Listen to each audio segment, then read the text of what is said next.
Congratulations. You're not just any creature. You're a mammal that begins its life in an egg, an odd quirk of evolution that leaves you in a strange, almost uncomfortable place.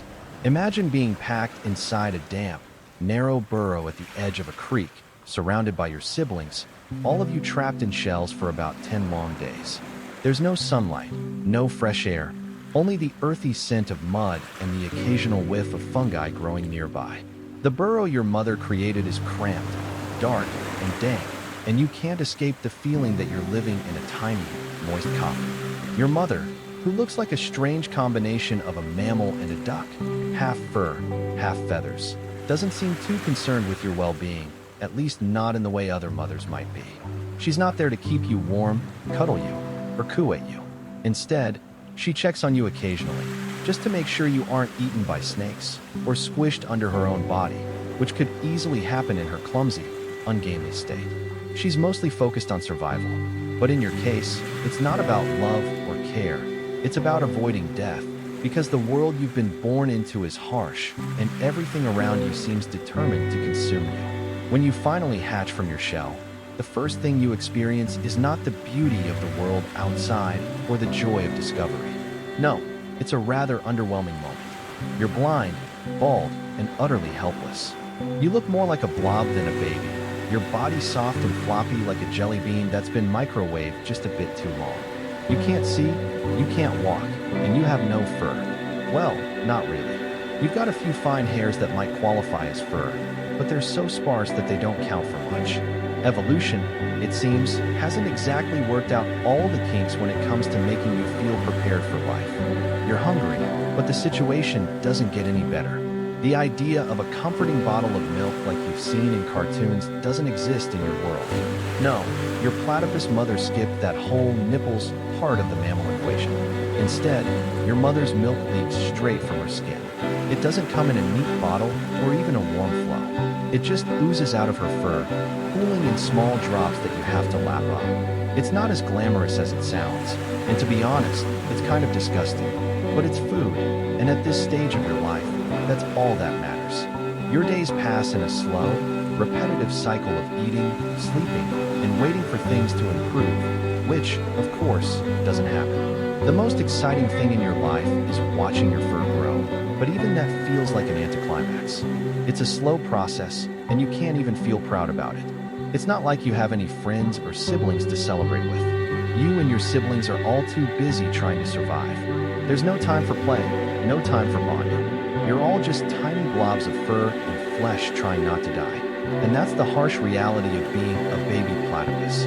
Your mother, busy with her own concerns, seems to have no interest in the well-being of her offspring beyond making sure you don't get eaten or suffocated. She doesn't interact with you much, except to make sure you're still alive. You're alone in your little world, trapped in the mud and muck with your siblings, all of you equally clueless and equally weak. It's not a life you would wish for anyone. No one tells you about the challenges ahead, the predators lurking nearby, or the endless battle for survival you're about to face.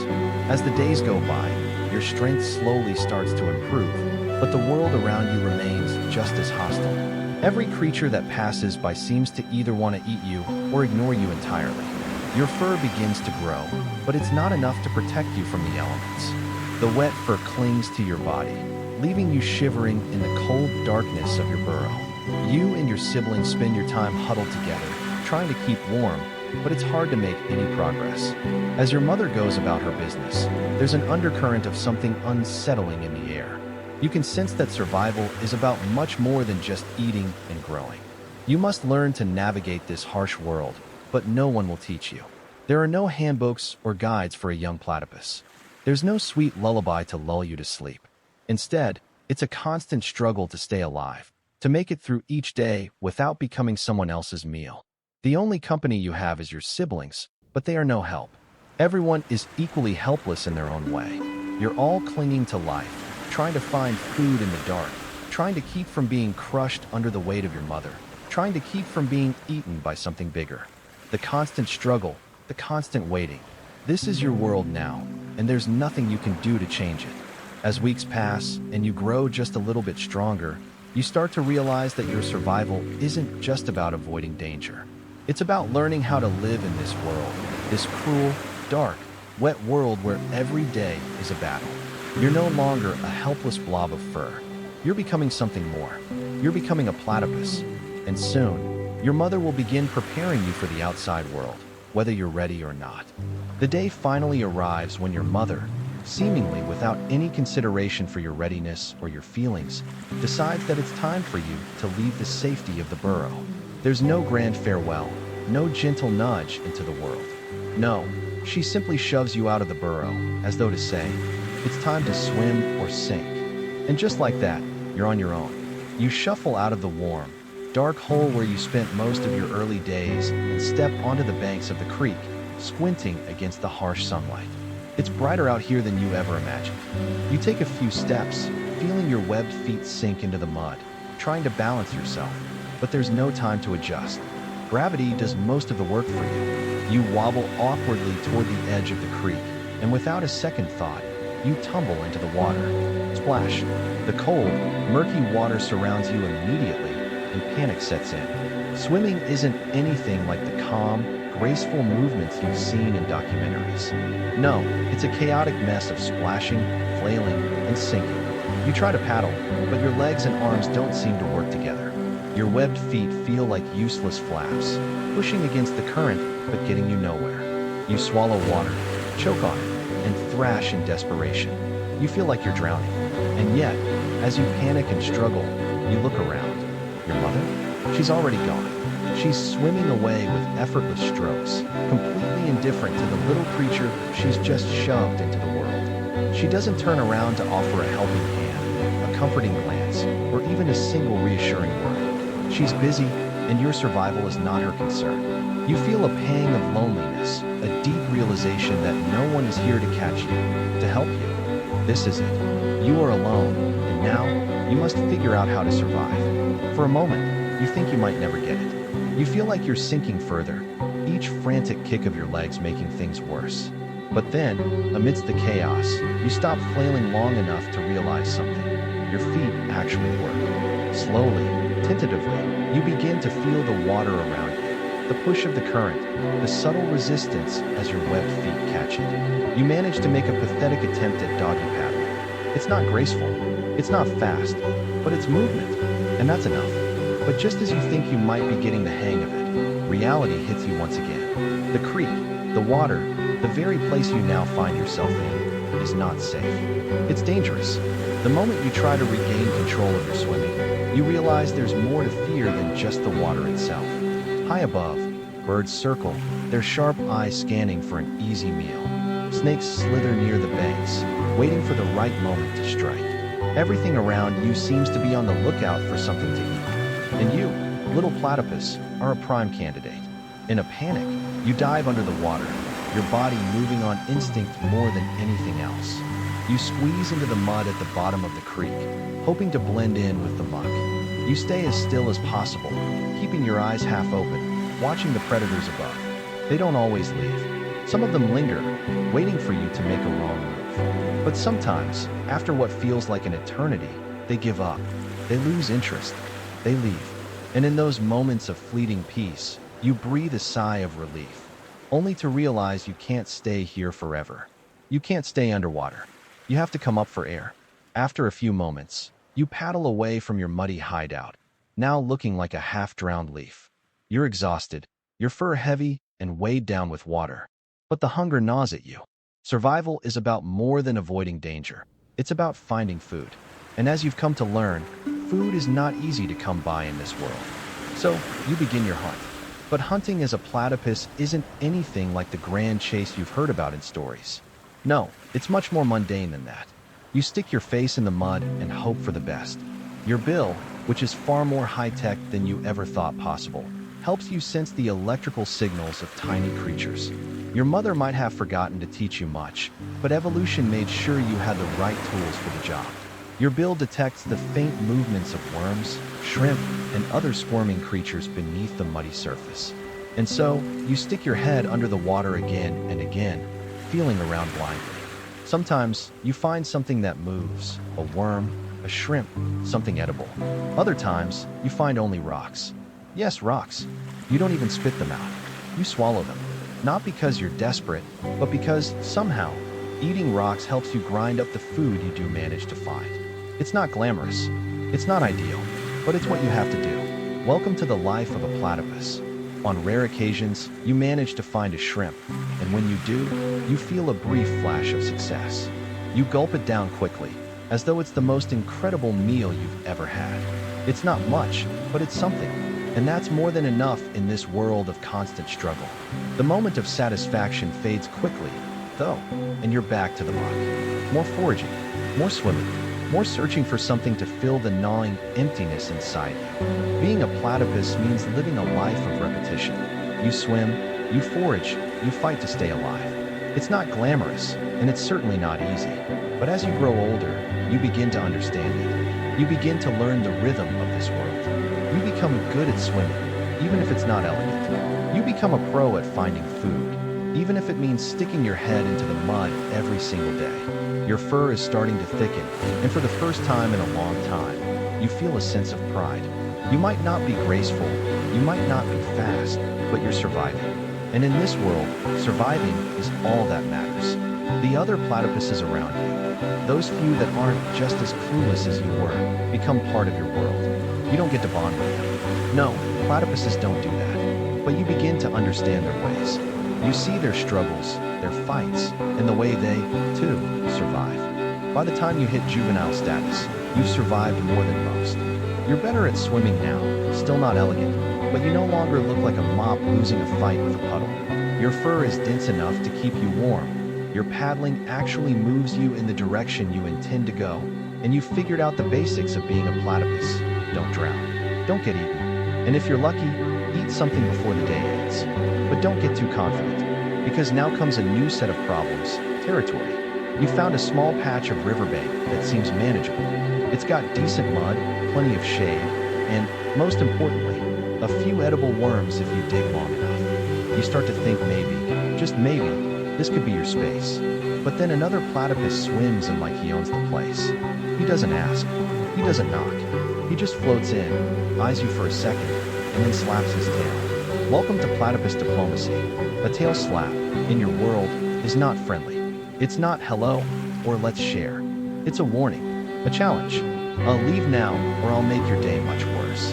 You try slapping back, hoping he'll take the hint and paddle off. He doesn't. Instead, he charges. Platypus fights are not majestic. There's no slow-motion leaping or cinematic camera pans. It's just awkward splashing, frantic flailing, and what looks like two angry dish sponges trying to slap each other into submission. You twist. You flail. You slap. He slaps harder. It's not pretty. If you're a male, you've got one special weapon that makes you slightly less pathetic. Venomous spurs on your hind legs. Sounds impressive, right? It's not. They don't kill. They just hurt a lot. You try to kick him with one, and he flinches, backing off slightly. But you both leave the scuffle with bruises and a mutual sense of regret. You don't feel victorious. You feel tired, sore, and wondering why evolution thought this was a good idea. But the river doesn't care how you feel. You're hungry again, and you need to eat. Trouble is, shrimp and worms don't exactly fuel an active lifestyle. They're low in calories and high in effort. So you spend hours each day digging your face into the muck, feeling around with your bill for even the faintest sign of something edible. Sometimes you strike gold, a juicy worm or a slow-moving crustacean. Most of the time, though, you find rocks. And yes, you still eat them, voluntarily. Not because they're delicious, but because they help grind up the things that are. Every meal is a gamble, and you gamble a lot. When you're not searching for food or defending your turf, you're hiding. From birds, from snakes, from foxes that prowl the edge of the water at dusk. There's a hawk that circles above like it pays rent. Every shadow feels like a threat, and every ripple in the water could be something trying to turn you into lunch. Your only defense? Dive. Hide. Don't move. Your great survival strategy is to become as unnoticeable as possible. Congratulations. You're a stealthy mud pancake. Eventually, though, you hit adulthood. There's no party, no announcement. One day, you just look around and realize your mother is gone. Your siblings are long forgotten, and no one's looking out for you anymore. The burrow that used to feel like home now feels small, damp, and temporary. You paddle away one morning and never go back. From now on, it's just you and the river. You settle into a routine: dig, eat, hide, repeat. On good days, the current brings food right to your bill. On bad days, drought dries up the water, leaving you prodding at cracked mud and hoping for rain. When the rain does come, it often comes all at once, flooding your burrow and flushing you into the open when you least expect it. One day, you wake to water rising fast. Your carefully carved tunnel fills in seconds, and you scramble to escape before it becomes a watery tomb. You make it out, barely. The river is now a rushing torrent, sweeping you downstream. You bounce off rocks, dodge branches, and eventually wedge yourself against a log, gasping and half-drowned. Welcome to weather in the wild. But the challenges don't stop there. Now that you're of mating age, other platypuses start showing up. Some are just passing through. Others want what you have: territory, space, food. You try to ignore them, but it never lasts. More tail slaps, more fights, more regrets. And then there's the weirdest encounter of all: platypus dating. If you're a male, you eventually meet a female. She doesn't care about your territory, your burrow, or your carefully honed foraging skills. She watches you with zero interest as you swim in awkward circles around her. You try to be charming, in your own sponge-like way. She either ignores you, slaps you, or in very rare cases, doesn't slap you. That's romance in the platypus world. Try not to get rejected violently. If you're lucky enough to mate, it's short, strange, and very much without affection. She swims off. You swim off. No nesting together. No parenting duties. No, let's raise the kids. You'll never see your offspring. And if you did, you probably wouldn't recognize them anyway. And just when you start to feel like you've got this whole platypus thing figured out, humans show up. At first, it's just noise. Music, laughter, flashlights at night. Then come the fishing poles, the beer cans, the nets. Your once quiet river becomes a campsite, then a highway. Humans build bridges, dams, roads. Each one slices through your world like a careless hand across a map. You try to adapt. You learn to avoid the loud places.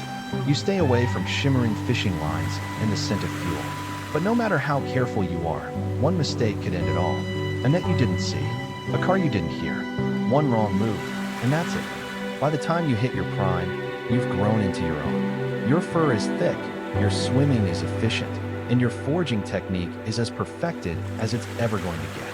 You can't be called fast or powerful, but you've learned how to survive, and in your world, that's the only thing that matters. You've claimed your territory, a small patch of riverbank that you've worked hard to maintain. It's a place that feels like home, even if it's just a muddy patch with some reeds and a burrow that, on good days, provides a tiny bit of warmth and shelter. You've learned how to move with the currents and how to avoid the predators that still haunt you. You've grown accustomed to the endless cycle: swim, forage, fight, survive. It's not glamorous, but it's life, and it's the only life you know. Yet, it's not always safe. The droughts that dry up the river seem to come more frequently now. The cracks in the mud are deeper, and the days without rain grow longer. You find yourself wandering farther and farther downstream in search of food, hoping to find a hidden pool that hasn't been completely drained by the heat. But just when you think things can't get worse, the flood arrives. The sky opens up, and the water rises faster than you can escape. It fills your burrow, forces you into the open, and sweeps you away with its force. You kick your legs against the current, but the floodwaters pull you along, tossing you around like a rag doll. The familiar riverbank you once called home vanishes beneath a murky torrent. Once again, you fight to survive. You're a survivor, after all. You always have been. You get through the flood and the drought. You make it through the constant threats of predation, the shadow of birds above, and the slithering of snakes below. But no matter how strong you become, no matter how much you adapt, you realize something chilling. The real enemy isn't the drought, the flood, or even the predators. It's humans. Humans are everywhere now. They've figured out how to control the river. They build roads, bridges, and dams, and they don't care about the lives that depend on the water they alter. They don't care that the dams they build cut off the flow to the places you need. They don't care that the fishing lines they cast into the river trap animals like you, not meant for their hooks, but still caught all the same. They don't care about the little creatures who rely on the delicate balance of nature. All they care about is their own convenience, their own enjoyment. And to them, you're just another part of the wilderness they can use or ignore. And yet, you continue to swim. You continue to forage. You continue to survive. Even when they throw nets into the water, when they drown your home with loud noises and bright lights, you adapt. You retreat to the shadows when you see a human. You learn to avoid their fishing lines. You become cautious, silent, and invisible. But sometimes, even that isn't enough. One day, you're swimming along, minding your own business, when you see it. A shadow overhead, a massive bird with wings stretched wide. Before you can even think about diving, it swoops down, its sharp talons sinking into your skin. You try to wriggle free, to escape, but it's too late. The bird has you. You're pulled into the air, higher and higher, kicking and twisting in a frantic attempt to break free. For a moment, you think you might make it. You think you might escape. But no, just as quickly as you were lifted into the air, you slip free. You're falling now, spinning, your limbs flailing in every direction. The wind rushes past your ears as you plummet toward the water below. You hit it with a crash, the force knocking the wind out of you. For a few moments, you're stunned, disoriented, floating in the murky water. But you're alive. Lucky maybe. Then, as if the universe isn't done with you, you realize you're stuck. You glance around, trying to understand where you are, when you notice it, a net. You've fallen right into it. A fish trap, designed to catch the creatures of the river, not you. You kick and thrash, but the more you struggle, the tighter it gets. The net presses against your body, cutting off your movement, pulling you deeper into its grasp. You try every trick you know, every move you've ever learned to escape danger, but it's no use. The net is too strong. Your body is too tired. Water begins to flood your mouth as you twist and kick. Panic sets in, but it's too late. The energy that once burned so brightly within you begins to fade, until there's nothing left but the slow, steady pull of the net and the endless rush of water filling your lungs. You drown, not in the wild, not in the jaws of a predator, but in a trap that wasn't even meant for you. The bird gets nothing, the fishermen get nothing, and you, little platypus, just another victim of a world that's grown too large and too indifferent to care.